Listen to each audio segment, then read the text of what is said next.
morning, everyone. Hope you are enjoying this gorgeous fall weather.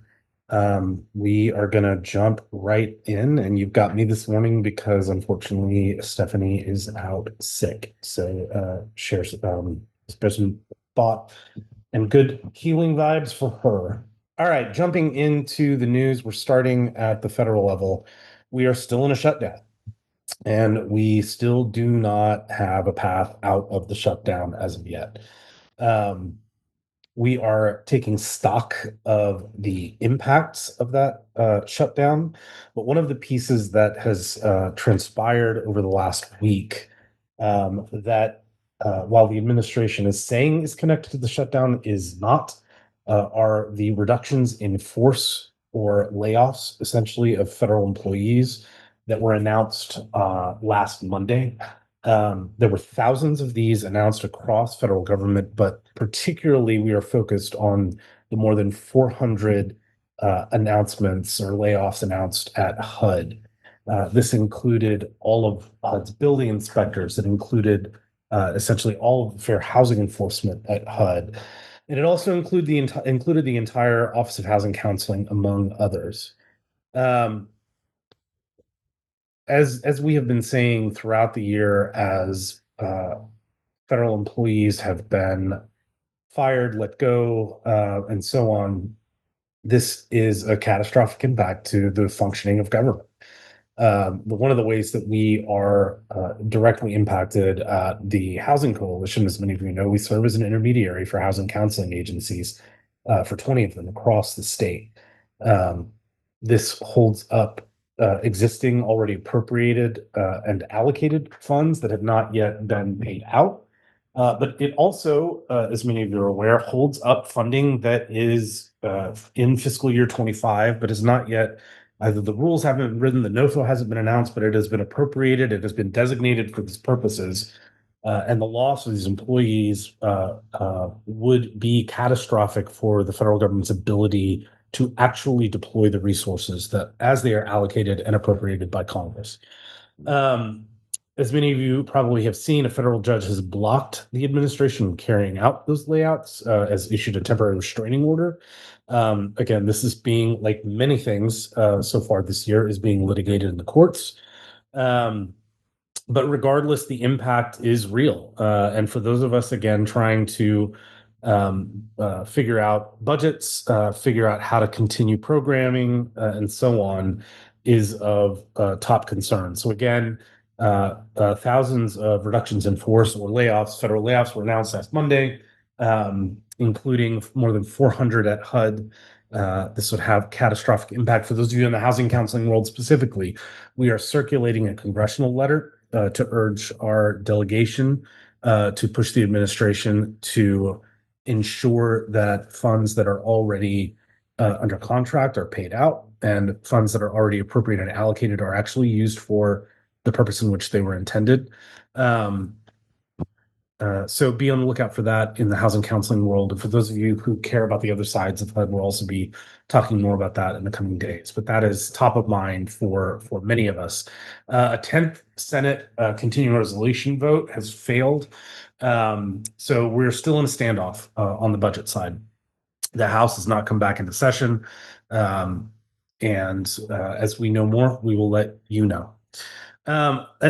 Also, we do have a U.S. Senate Committee on Banking, Housing, and Urban Affairs subcommittee is coming up on today, excuse me, at 10 a.m.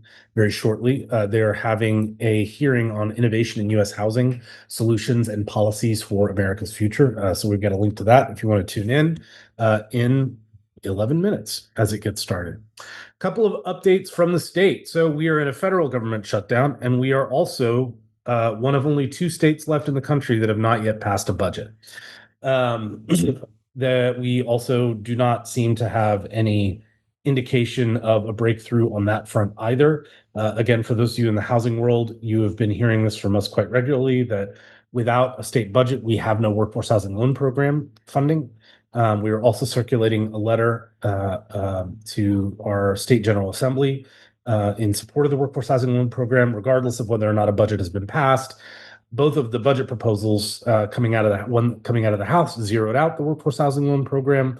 The one coming out of the Senate had a small reverse that. The one coming out of the Senate had nothing appropriated for the workforce housing loan program. The one coming out of the House only had $5 million in the first year, which is a drastic cut from recent workforce housing loan program appropriations. So again, if you have not yet signed on to the letter, we're going to be distributing it, but we can always add more names as this standoff continues.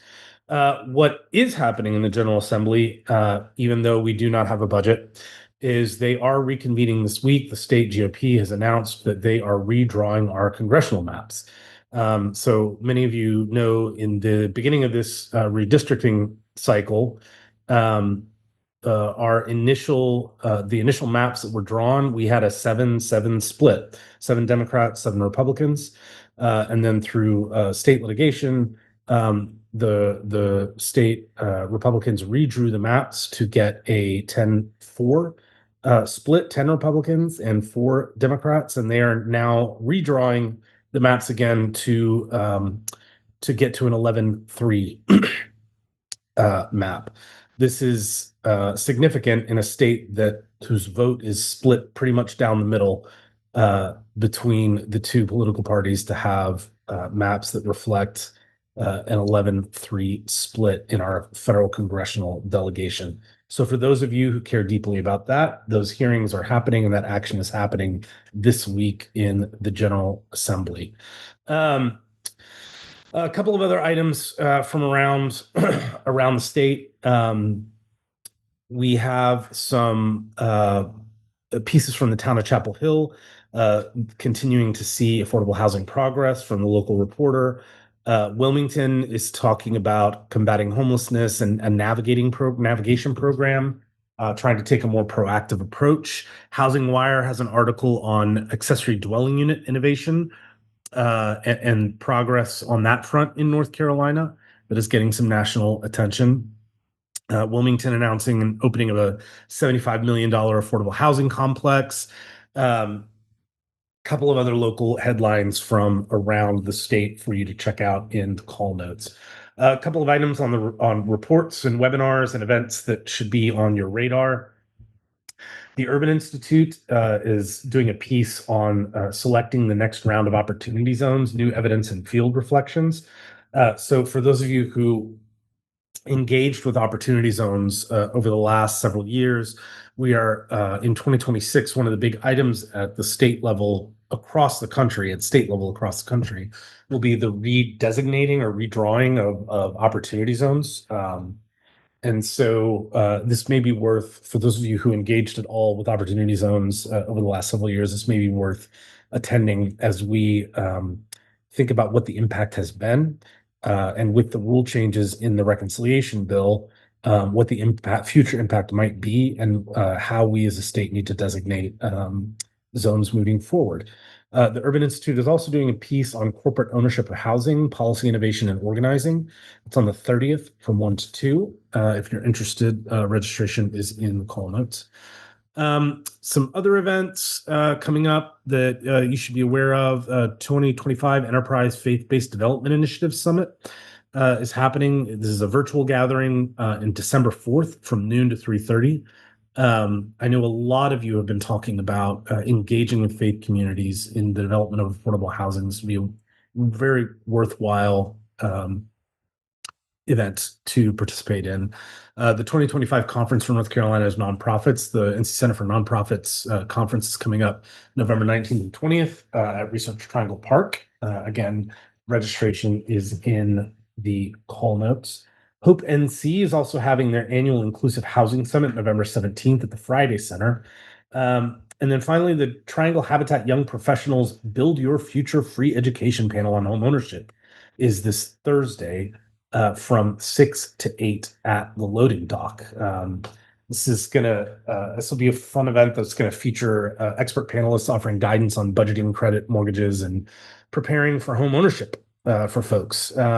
So for those interested in that, the Triangle Habitat Young Professionals are putting that on. A couple of other reports, and then I'm going to let you go about your day. There's a piece, mayoral housing report that is worth taking a look at. U.S. federal housing strategic plan for fiscal years 26 through 2030 that you can find. And then another piece called The Rent Eats More, Residual Income Housing Cost Burdens from 2019 to 2023. These are all from the Joint Center for Housing Studies. That are worth checking out for those of you interested in the data and what's happening nationally in the housing field. Again, top lines for us, we are still in a federal government shutdown. The announced reductions in force in the federal workforce would be very significant to ongoing operations of affordable housing programs that are already appropriated by Congress. Much less moving forward. And so for those of you who care deeply about that, we have sign-on letters that are coming out. This is absolutely something to call our congressional delegation on. And we are still without a state budget. So for those of you who haven't, you can still sign on to the letter advocating for the Workforce Housing Loan Program and urging our state legislators to get a budget passed to invest in North Carolina. That's all I've got for you for today. Have a wonderful day, and we will talk again soon.